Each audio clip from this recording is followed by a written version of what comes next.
अस्सलाम वालेकुम। MA political science part 1 paper 5। तो दोस्तों आए हम अपने चलते हैं इम्पॉर्टेंट क्वेश्चंस की तरफ। 14 क्वेश्चन होंगे।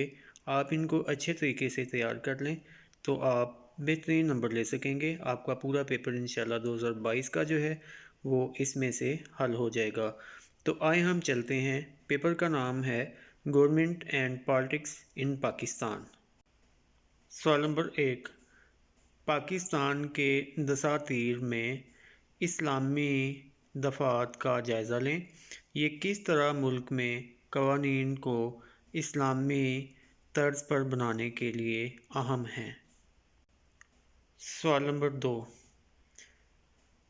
1962 और 1956 के आइन की नाकामी की वजूहात बयान करें। सवाल नंबर 3, अदलिया की आज़ादी मुल्क में खुद मुख्तार अदारों के लिए बहुत ज़रूरी है। यानी अदलिया की अपनी आज़ादी तो ज़रूरी है ही, ये दूसरे अदारों की खुद मुख्तारी के लिए भी ये बहुत ज़रूरी है। सवाल नंबर 4, दो कौमी नज़रिया क्या है, इसके इर्तिका और तश्कील पाकिस्तान में किरदार पर नोट लिखें। सवाल नंबर 5, पाकिस्तान की सियासत में फ़ौजी मुदाखलत होती रही है, इसकी वजूहात और असरात बयान करें। सवाल नंबर 6, पाकिस्तान में कौमी यकजहती के क्या मसाइल हैं, तफसीलन बयान करें। सवाल नंबर 7, पाकिस्तान के तीनों आइन की खसूसियात का जायज़ा लें और आपस में मुआजना करें। यानी 1956, 1962 और 1973 के आइन की जो अहम दफ़ात हैं या खसूसियात हैं, आपने उनको तफसीलन बयान करना है और बाद में कंपैरिजन करना है कि इस आइन में ये खसूसियत थी जो कि दूसरे में नहीं थी और दूसरे में ये थी जो कि पहले में नहीं थी। सवाल नंबर 8, नौकरशाही से क्या मुराद है, मार्शल लॉ के दौरान इसके किरदार को वाज़े करें। मैं पहले भी बताया कि नौकरशाही ब्यूरोक्रेसी को कहा जाता है। जो लोग CSS करके आते हैं या PMS करके आते हैं, जिनमें AC, DC, commissioner, deputy commissioner और ये जो सेक्रेटरी, डिप्टी सेक्रेटरी वगैरह होते हैं, ये सब ब्यूरोक्रेसी या नौकरशाही कहलाते हैं। सवाल नंबर 9, जनरल ज़ियाउल हक की फ़ौजी हुकूमत और इस्लामाइजेशन पर नोट लिखें।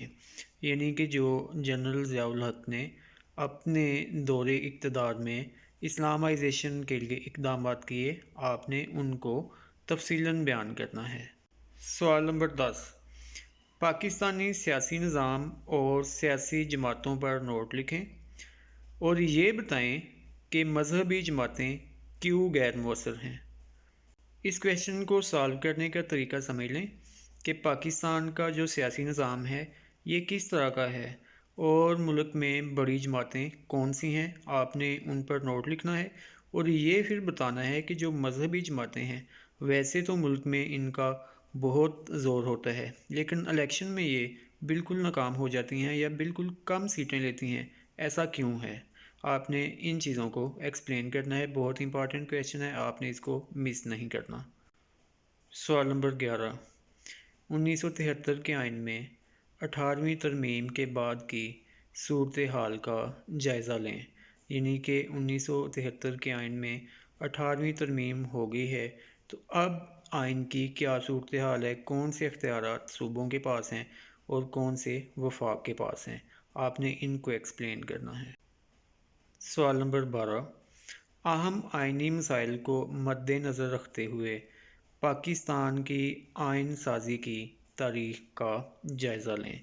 आपने ये बताना है कि पाकिस्तान को आइन बनाने में किन मुश्किलात का सामना करना पड़ा और ये फिर कैसे दूर हुई और कौन कौन से जो मसाइल थे उनकी वजह से आइन डिले हुआ और फिर बाद में आइन जो बने उनकी क्या खसूसियात थी।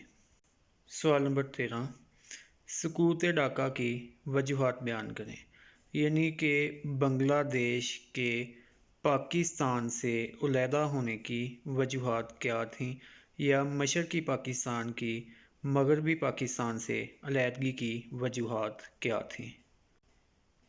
سوال نمبر 14 نوٹ لکھیں۔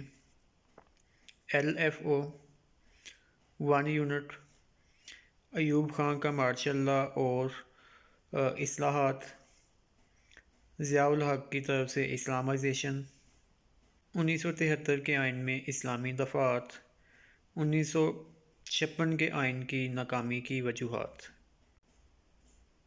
تو دوستو یہ تھے وہ 14 سوالات جن کو اگر آپ اچھے طریقے سے تیار کر لیں تو آپ نہ صرف پیپرز کو بہترین طریقے سے حل کر سکیں گے بلکہ اس میں اچھے نمبر بھی لیں گے۔ تو آج ہمارا پارٹ 1 کا ختم ہو گیا ہے، انشاءاللہ پارٹ 2 کے لیے بھی ہم آپ کو دیں گے۔ اگر آپ نے کمبائنڈ ایگزام دینا ہے تو پارٹ 2 کے بھی آج ہی شام تک اپلوڈ ہو جائیں گے، آپ ان کو بھی کنسلٹ کر سکتے ہیں۔ اللہ حافظ۔